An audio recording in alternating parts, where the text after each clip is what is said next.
Ya, kita lanjutkan diskusi kita. Pertanyaan menggantung saya untuk Pak Marwar tadi. Ketika Anda menjadi hakim dari pengalaman Anda tentunya, pernahkah menangani perkara yang sekiranya lebih tepat diselesaikan dengan pendekatan non penjara atau seperti saat ini opsi pidana kerja sosial? Ya sebenarnya itu sangat betul itu. Bahkan banyak orang yang tidak harus dihukum itu, tetapi karena sudah ditahan duluan, sebagai hakim kita harus mempertanggungjawabkan keberadaan dia di penjara. Jadi kadang-kadang kita terpaksa menghukum dia, tetapi misalnya sampai batas tanggal penahanan. Dan itu pengalaman itu sekarang terjadi. Banyak orang tidak perlu harus ditahan lebih dahulu, karena menurut saya pasal 31 KUHP dalam soal tahanan, penangguhan, penahanan dan jaminan orang dan uang, sekarang tidak ada yang berani untuk melaksanakan itu. Sehingga orang kalau sudah ditangkap di penyidik, ya sudah, silakan aja mau mati mau apa. Tetapi beban yang disebutkan tadi oleh Pak Pangaribuan ini tentang tanggung jawab menghidupinya dalam biaya makanan, konsumsi di penjara, itu adalah sesuatu hal yang luar biasa beban yang sebenarnya bisa kita tangguhkan dulu. Apakah benar harus langsung di penjara? Pengalaman saya itu saya katakan kita harus mempertanggungjawabkan dia sudah berada di penjara sehingga terpaksa kita hukum meskipun sebenarnya tidak harus dihukum. Nah inilah beban-beban yang menurut saya sebenarnya harus waspada kita melihat penyebab-penyebab, terutama keluhan beban biaya di penjara itu. Tetapi lebih daripada itu konsistensi kita juga harus dipelihara betul. Karena kalau kita melihat bahwa KUHP yang baru ini dikatakan sangat idealismenya tinggi dalam soal kemanusiaan, sehingga tidak ada hukuman mati ya. Tidak ada lagi hukuman mati. Tetapi sekarang seruan orang, harus ada hukuman mati untuk para koruptor yang menurut saya tidak penting, kalau saya ya tidak penting dia mati atau hidup itu, tetapi semua hasil yang diperoleh dari tindak pidana korupsi harus bisa ditarik. Nah, itu yang tidak terjadi sekarang menurut saya. Jadi saya melihatnya begitu. Tetapi soal kesulitan dalam soal ini pelaksanaan hukuman kerja sosial, pengalaman saya sebagai hakim pengawas pengamat dulu, ketika di KUHP itu kita sangat sulit memperoleh data-data tentang seorang terpidana, meskipun kita boleh leluasa masuk di pemasyarakatan, tetapi tidak terbuka juga itu semua. Oleh karena itu saya memprediksi bahwa dalam soal pelaporan juga dari apa yang dikatakan peneliti kemasyarakatan yang dimiliki pemasyarakatan untuk bisa memberikan background atau dasar daripada hukuman kerja sosial secara memadai, saya agak khawatir itu dengan semua. Mas Aristo, apa yang dikatakan Pak Marwar tadi ini sulit untuk kemudian mendapatkan datanya di zamannya Pak Marwar. Sekaligus juga kami ingin tahu bagaimana kemudian memastikan bahwa pidana kerja sosial ini tidak disalahgunakan ke depannya. Jadi satu soal sulit data ya, memang itu persoalan klasik, makanya orang melabelinya itu dengan ego sektoral. Ya, masing-masing mempunyai kepentingan tertentu untuk melindungi kepentingannya masing-masing. Ya, kita tidak tahu apa yang terjadi di dalam atas kepentingan itu. Tetapi sekarang begini, itu sudah lebih maju. Misalnya ada yang namanya sistem elektronik berpadu. Jadi antara penegak hukum itu bisa bertukar informasi elektronik, misalnya tentang situasi tahanannya, berapa lama sudah ditahan, perkaranya apa. Jadi persoalan-persoalan seperti itu walaupun mungkin belum hilang sepenuhnya ya, karena itu persoalannya lebih dalam daripada diatasi dengan suatu sistem informasi elektronik, tetapi paling tidak sudah bisa diminimalisir. Itu yang pertama. Yang kedua, bagaimana itu supaya maksimal nanti implementasinya. Jadi begini, yang namanya kerja sosial ini sebenarnya juga nggak baru-baru amat di Indonesia. Ya, kerja sosial atau bentuk sanksi sosial, ya non pemidanaan penjara itu sudah beberapa kali dipraktekkan. Misalnya apa? Di beberapa peraturan daerah ada itu. Ya, misalnya mengganggu ketertiban umum, dia disuruh membersihkan kantor kecamatan. Ya, di peraturan. Tapi scattered atau sporadis ya implementasinya. Misalnya di Undang-Undang Perlindungan Anak ada juga itu soal pembinaan sosial Bapas anak, tapi sekarang ini dikodifikasi lah di dalam KUHP baru. Kenapa? Karena apa? Tadi saya katakan karena kebutuhan atau necesitas, itu yang pertama. Yang kedua, bagaimana supaya itu nanti ideal ya. Yang pertama, pasti harus ada peraturan teknisnya. Ya, peraturan teknis itu misalnya peraturan dari peraturan pemerintah atau peraturan nanti Bapas ya dari peraturan Kemen Imipas. Jadi sebenarnya bagaimana tata caranya, ya, tata cara melaksanakannya. Karena undang-undang ini kan mengatur sesuatu yang konseptual saja, tapi pelaksanaannya misalnya nih, pertanyaan-pertanyaannya adalah ketika dia kerja sosial, dia pakai baju apa?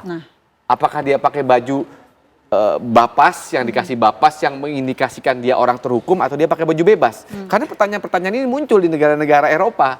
Ya ada misalnya kalau di Malaysia dia pakai baju dari seragam Bapas yang mengindikasikan dia itu sedang dihukum. Tapi kalau di Eropa misalnya Belanda lebih loose, dia pakai baju bebas.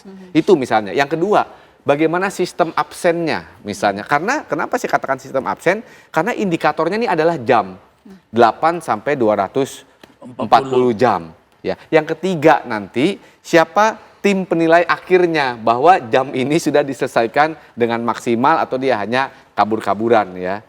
Yang keempat ya tentunya adalah ya budaya koruptif itu sudah pasti ya nanti ya sama seperti mahasiswa titip absen gitu ya bisa aja nanti dia bisa titip absen. Nah, bagaimana pengawasannya tadi? Nah, itu bagaimana diaturnya? Perlu dibuat sistem begitu ya untuk mengatur itu semua. Tidak mungkin di KUHP karena itu undang-undang levelnya. Ya di peraturan teknis. Nah itu yang mesti dilakukan. Nah saya belum dengar misalnya Kemen Imipas ini punya aturan detailnya. Aturan detailnya seperti itu. Gitu, Mbak. Tapi kalau alasan untuk kemudian di luar negeri alasan pidana kerja sosial, apakah sama dengan alasan di Indonesia? Sama, karena itu necesitas. Jadi alasannya itu universal. Alasannya gini. Kalau tadi kata Pak Marwarar, kalau semua orang itu menjadi gampang di penjara, lama-lama sistem hukumnya kolaps. Polisinya kecapean, jaksanya kecapean, hakimnya juga kecapean. Karena terlalu banyak perkara yang dia harus sidangkan, yang harus dia selesaikan. Padahal kalau misalnya perkara-perkara, misalnya dulu cuman mencuri buah kakao gitu misalnya, yang tidak seberapa nilai ekonomisnya, ngapain negara harus penyidikan, penuntutan, kemudian persidangan, baca dakwaan, saksi, dan lain-lain. Nah, makanya muncullah yang namanya alternatif pemidanaan.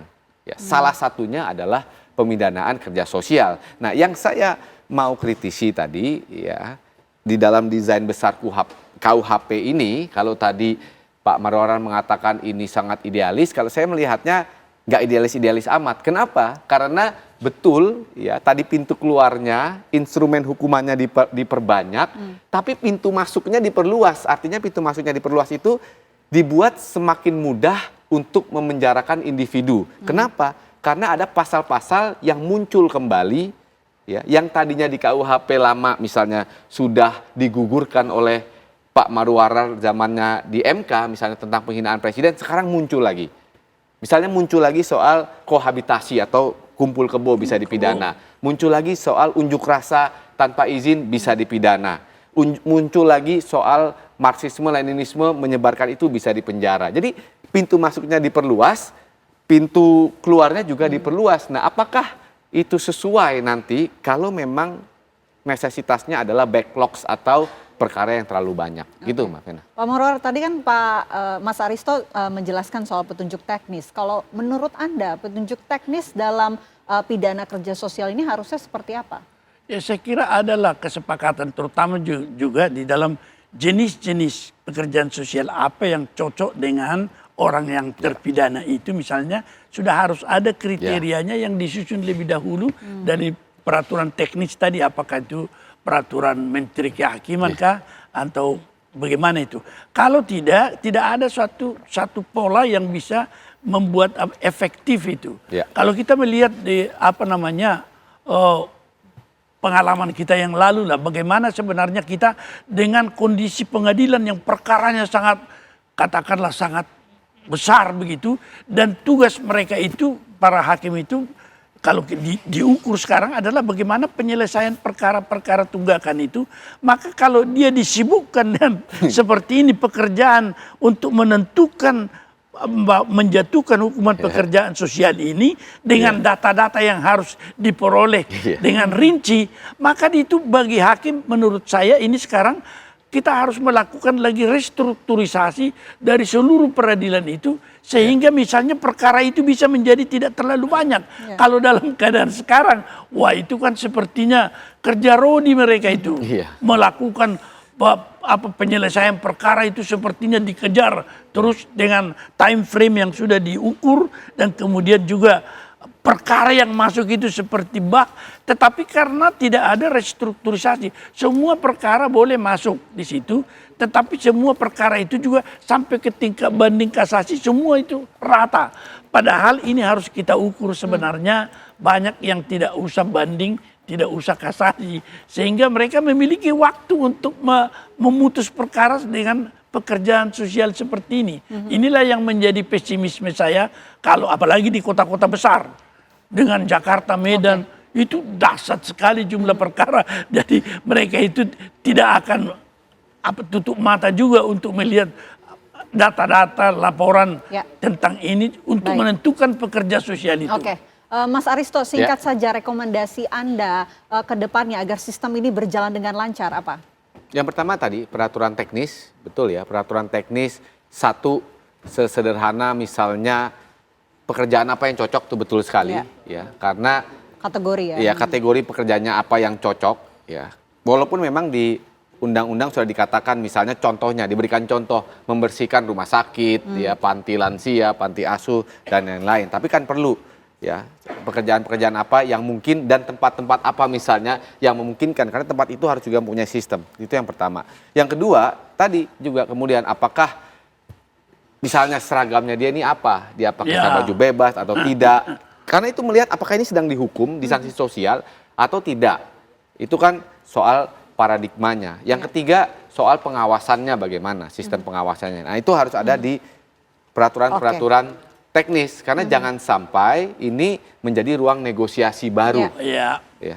Oke, mudah-mudahan segera ada peraturan teknis yang segera dirilis, apalagi ini peraturan ini juga sudah berlaku opsi pidana kerja sosial sejak tanggal 2 Januari kemarin. Terima kasih Pak Marwarar, terima kasih Mas Aristo sudah bergabung bersama kami. Terima kasih. Ya, dan pemirsa diskusi kami tadi sekaligus menutup perjumpaan kita di Apa Kabar Indonesia Malam. Saya Vena Kintan. Dan saya Winnie Wellington yang pamit undur diri. Terima kasih atas perhatian Anda. Selamat malam. Sampai jumpa.